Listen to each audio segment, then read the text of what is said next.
uqdatan min lisani yafqahu qawli. Shadaqallahul adzim. Alhamdulillah, segala puji hanyalah milik Allah Subhanahu wa taala. Pada malam yang baik ini insyaallah kita kembali meneruskan amaliyah kita, yaitu berzikir dan menuntut ilmu. Mudah-mudahan Allah Subhanahu wa taala.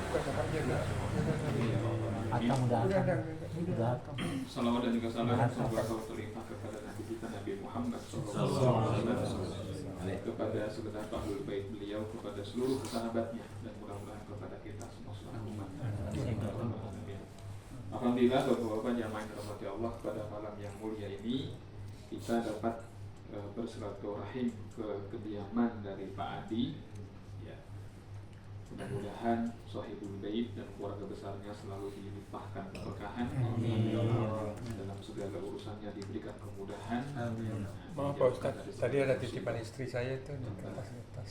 Ini Nah ini ya, Masya Allah. Dan yang kedua, Alhamdulillah malam ini setelah hadir bersama kita Bapak Ustaz Muhammad Ikhwan. Masya Allah, ini ahlan wa sahlan wa marhaban bihudurikum wa qad tasharafna bimaji'ikum fi hadzal majlis wa nas'alullah ta'ala yamun 'alaina bi rahmah wasi'ah lana wa lakum insyaallah. Dan for your information, ya, Pak Ustaz Irwan ini adalah Dewan Pemakmuran Masjid Oren, ya, Masjid Oren. Masjid Oren. Itu nama masjid apa sih, saya lupa. Nurul Iman. Soalnya kan Orangnya kenal. Iya, kita kenal Masjid Oren gitu kan. Nah, ahlan wa sahlan, marhaban. Mudah-mudahan kehadiran beliau ini ya, selalu dan semakin ya, menambahkan ridhonya Allah kepada kita semua. Baik, seperti biasa sebelum kita mulai, marilah kita membaca Ratibul Hadat. Kita bertawassul lebih dahulu kepada Rasulullah Muhammad SAW.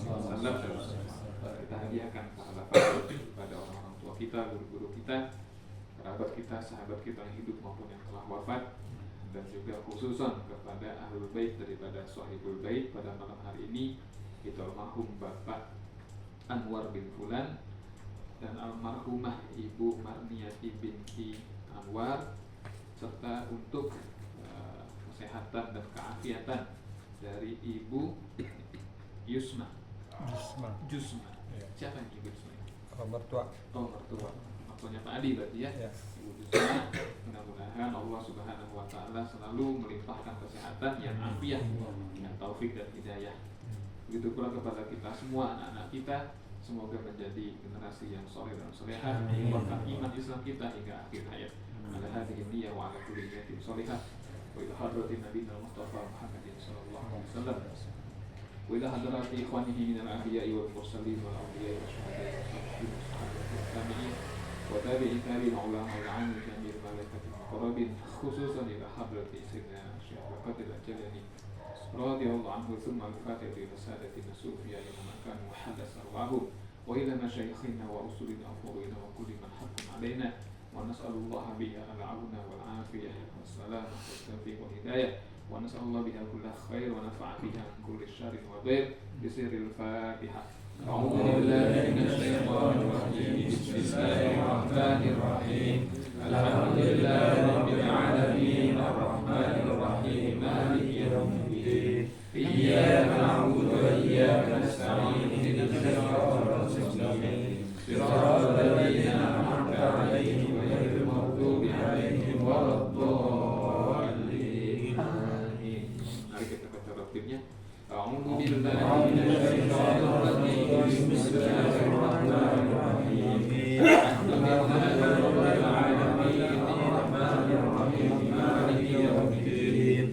Iyyaka na'budu wa iyyaka nasta'in ihdinas siratal mustaqim siratal ladzina an'amta 'alaihim ghairil maghdubi 'alaihim waladdallin. Amin.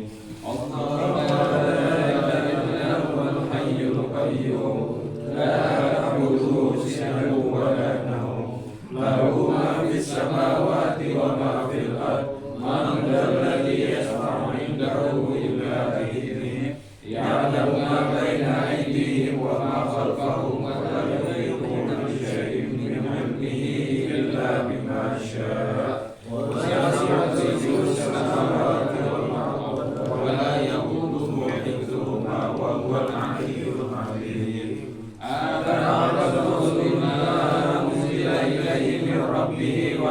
mu'minun kullun amana billahi wa malaikatihi wa kutubihi wa rusulihi la nufarriqu baina ahadin min rusulihi wa qalu sami'na wa ata'na ghufranaka rabbana wa ilaikal masyir. La yukallifullahu nafsan illa wus'aha laha ma kasabat wa 'alaiha ma kasabat. Rabbana la tu'akhidna in nasina aw akhtana. Rabbana wa la tahmil 'alaina isran kama hamaltahu 'alal ladzina min qablina. Rabbana wa la tuhammilna ma la taqata lana bihi wa'fu 'anna waghfir lana warhamna anta maulana fansurna 'alal qawmil kafirin. Amin. La ilaha illallah wahdahu la syarika lah lahul mulku wa lahul hamdu yuhyi wa yumiitu wa huwa 'ala kulli syai'in qadir. La ilaha illallah wahdahu la syarika lah lahul mulku wa lahul hamdu yuhyi wa yumiitu wa huwa 'ala kulli syai'in qadir. La ilaha illallah wahdahu la syarika lah lahul mulku wa lahul hamdu yuhyi wa yumiitu wa huwa 'ala kulli syai'in qadir. Alhamdulillah wa la ilaha illallah wallahu akbar.